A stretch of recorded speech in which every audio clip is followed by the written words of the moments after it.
So this time Delhi University has fulfilled its promise and the sports list is out on the date which was already announced by the university, that is 19th. So finally the list is out. So in this video we are going to discuss about the complete admission process. What are the last dates to fill your admission forms and all these things, and one more thing is there, that is an undertaking. So उसको भी हम detail में discuss कर लेंगे, तो watch the video till last.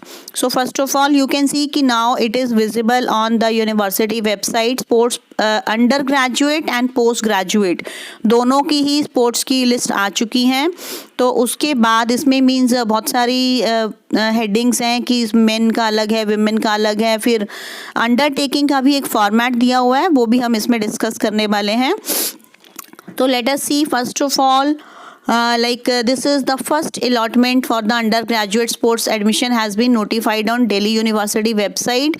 तो जो applicants हैं वो लॉग इन करके अपने अकाउंट में और अपने डैशबोर्ड पे आपको अपना अलॉटेड कॉलेज मिल जाएगा. तो अब इसमें और लिखा हुआ है कि उसके बाद आपको अपना एडमिशन प्रोसेस कंप्लीट करना है. जो भी फॉर्मेलिटीज़ हैं तो वो क्या है, और आपको टाइम पर फ़ी पे करनी है. तो वो अब एडमिशन प्रोसेस के लिए आपको क्या करना है कि DU अंडर ग्रेजुएट एडमिशन, हम यहाँ पर अंडर ग्रेजुएट की बात कर रहे हैं. Admission portal is opened on 19 दिसंबर. वो सबको पता चल गया. अभी किसी का अगर शो नहीं हो रहा तो वो हो जाएगा, धीरे धीरे अपडेट हो जाएगा. Then applicant must log in to the DU UG admission portal using his और her registered email address and password. तो आपको अपना रजिस्टर्ड पासवर्ड और ईमेल ID से लॉगिन करना है, और उसके बाद सक्सेसफुल लॉगिन होने के बाद आप अपना डैशबोर्ड देख पाएंगे. तो वहाँ पर आपको अपना कॉलेज और कोर्स जो भी अलॉट हुआ है वो आपको विजिबल हो जाएगा. तो उसके बाद ये जो है आपका ये 19 to 21 दिसंबर तक ये प्रोसेस चलेगा. मतलब आपको कॉलेजेस अलॉट हो रहे हैं और हो चुके हैं, वो आपको 21 दिसंबर तक विजिबल होंगे. Then allotted college will approve the admission after checking the eligibility criteria from 19 December 2020 to 21 December 2020. Means उसके बाद क्या होगा कि आप उस कॉलेज में अप्लाई कर देंगे और फिर आपके सारे डॉक्यूमेंट्स वगैरह जो भी हैं वो फिर से वेरीफाई होंगे, और जो कॉलेज है वो आपका एडमिशन अप्रूव करेगा, जो कि 21 दिसंबर तक ये प्रोसेस होगा. मीन्स आज से लेकर परसों तक ये प्रोसेस चलेगा. After the approval is done by the college, the applicant can pay the fee through their dashboard by 23 December 2020 midnight.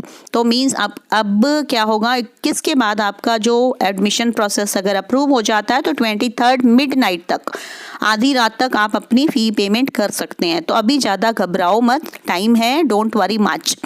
तो उसके बाद है कि however if the documents uploaded by the applicant is not legible wrong, means फिर से वही बात है कि अगर आपके डॉक्यूमेंट्स सही नहीं होंगे तो आपका एडमिशन जो है वो कैंसिल भी हो सकता है. तो आप ध्यान से अपने डॉक्यूमेंट्स वगैरह अपलोड करेंगे.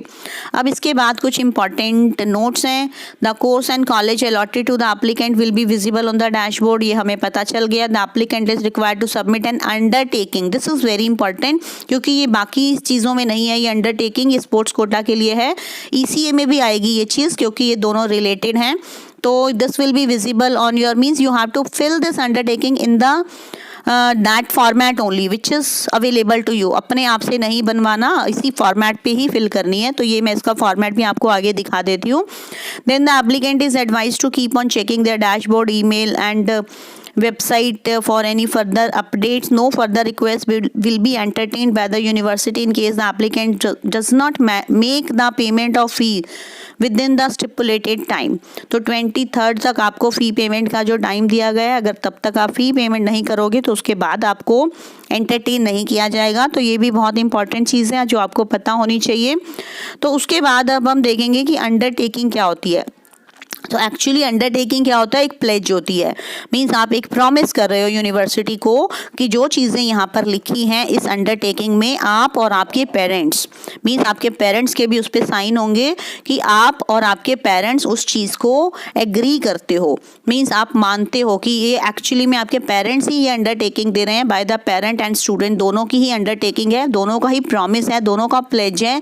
कि उसमें एक्चुअली बहुत सारे पॉइंट्स लिखे हुए हैं, आप उनको ध्यान से पहले पढ़ लें क्योंकि ये सब चीज़ें आपको आगे करनी है कॉलेज में अपने। अगर आप स्पोर्ट्स कोटा में एडमिशन ले रहे हैं तो इसके लिए मीन्स आपके पेरेंट्स आपको प्रैक्टिस के लिए मना नहीं करेंगे। जब भी आपको कॉलेज वाले मीन्स चाहेंगे कि आप प्रैक्टिस के लिए आएँ तो आपको जाना पड़ेगा। जब अगर कहीं आपको आउट ऑफ स्टेशन जाना है किसी स्पोर्ट्स के लिए पार्टिसिपेट करने के लिए तो आप या आपके पेरेंट्स उसके लिए भी मना नहीं करेंगे। तो ये अंडरटेकिंग आप सचमुच में अपने पेरेंट्स से एक बार अच्छे से रीड करवा लें ताकि उनको भी पता हो कि आगे चलकर आपको क्या क्या करना पड़ेगा और मीन्स आगे चल के कोई प्रॉब्लम ना आए कि स्पेशली गर्ल स्टूडेंट्स जो हैं वो अपने पेरेंट्स को एक बार पढ़वा दें ये अंडरटेकिंग, ताकि पेरेंट्स को अवेयरनेस होनी चाहिए कि आगे उनको डॉटर्स को अपनी प्रैक्टिस के लिए मना नहीं करना। क्योंकि आप स्पोर्ट्स कोटा में एडमिशन ले रहे हो तो आपको जितनी भी मीन्स कंडीशंस हैं, जो भी रिक्वायरमेंट्स हैं वो फुलफ़िल करनी पड़ेंगी।